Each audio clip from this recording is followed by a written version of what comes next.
Varanasi glimpse ఎంతగానో ఫ్యాన్స్ని అయితే ఆకట్టుకుంది. మరి దానిలో చిన్నమస్తాదేవిని అయితే ఒక విజువల్లో చూపించడం జరిగిందనమాట. అసలు ఆవిడ గురించి రాజమౌళి గారు అంత ప్రత్యేకంగా ఎలివేట్ చేస్తూ చెప్పాల్సిన కథ అంత సీన్ ఉందా అని చెప్పి చాలామంది మాట్లాడుకుంటున్నారు. అసలు ఆవిడ స్టోరీ ఏంటి?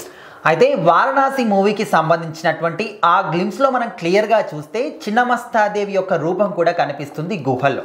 అయితే అందరూ కూడా ఏంటి ఈ కన్ఫ్యూజన్ అంటే చిన్నమస్తాదేవికి ఈ యొక్క స్టోరీకి ఏంటి లింక్, అసలు రాజమౌళి గారు ఈ సినిమాతోని ఏం ప్లాన్ చేశారో, అసలు ఎవరికైనా చిన్నమస్తాదేవి గురించి తెలుసా అనేది ఒక పెద్ద క్వశ్చన్గా మారిపోయేది. సో ఎక్కువగా అంటే ఎవరైతే క్లుప్తంగా గమనించి మరి ఒక గ్లిమ్స్ని చూస్తారో వాళ్ళందరికీ కూడా క్లియర్గా అర్థమైపోతుంది. చిన్నమస్తాదేవిని కూడా చూపించారు. సో మరి తను ఎవరు, అసలు దేవత ఏనా అండ్ చూస్తూ ఉంటే ఉగ్రంగా కనిపిస్తుంది, దేవతన రాక్షసులకు సంబంధించిన వాళ్ళ, సో ఎవరు కూడా అర్థం కావట్లేదు, ఒక కన్ఫ్యూజన్లో ఉన్నారు. అయితే చిన్నమస్తాదేవి అంటే ఎవరో కాదు, పార్వతీదేవి గారికి మరొక స్వరూపం.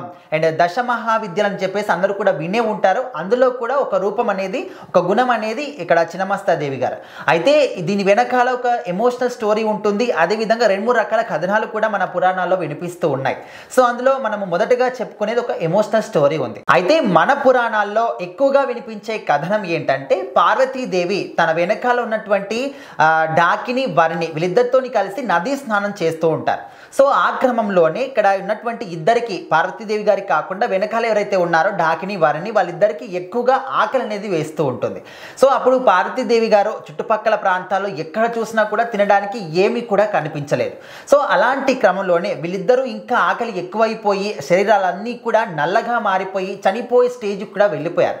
సో అప్పుడు పార్వతీదేవికి ఏం చేయాలో అర్థం కాక, వీళ్ళు కూడా నా బిడ్డలే కదా, సో నా బిడ్డల ఆకలిని నేను ఏ విధంగా అయినా తీర్చాలి అని చెప్పేసి తన చేతి యొక్క గోరుతోని అంటారు, అదేవిధంగా కత్తితోని కూడా అంటూ ఉంటారు. సో కత్తితోని తనని తను నరుక్కొని వాళ్ళిద్దరి యొక్క ఆకలిని తీరుస్తుంది అని చెప్పేసి. అయితే తల నరుక్కున్నప్పుడు ఒక మొండెం నుంచి 3 దారులుగా రక్తం అనేది వస్తుంది.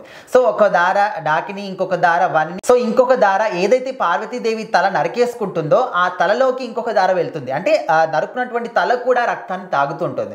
సో దీని వెనకాల అనేక రకాల కథనాలు కూడా ఉన్నాయి.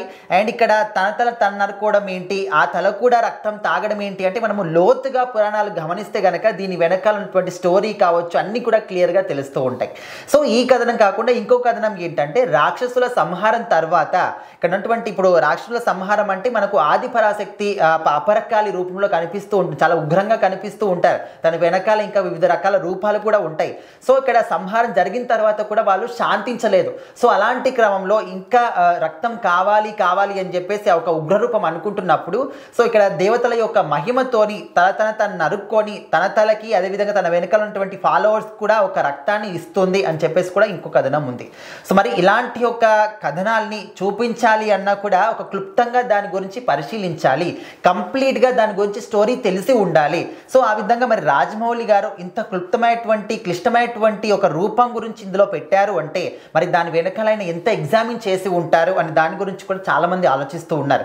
ఏదేమైనప్పటికీ చిన్నమస్తాదేవి యొక్క రూపం చూసిన తర్వాత ఖచ్చితంగా తన రూపానికి మరి ఈ సినిమాలో ఎలాంటి స్టోరీని చూపిస్తున్నారు రాజమౌళి గారు అంటే, మరి ఇక్కడ చిన్నమస్తాదేవికి కూడా మన దేశంలో చాలా తక్కువ ఆలయాలు ఉంటాయి. అండ్ ఇక్కడ వారణాసి అని చెప్పేసి మన టైటిల్ పెట్టారు. వారణాసి ప్రాంతంలో కూడా చిన్నమస్తాదేవికి ఒక టెంపుల్ అనేది ఉంది.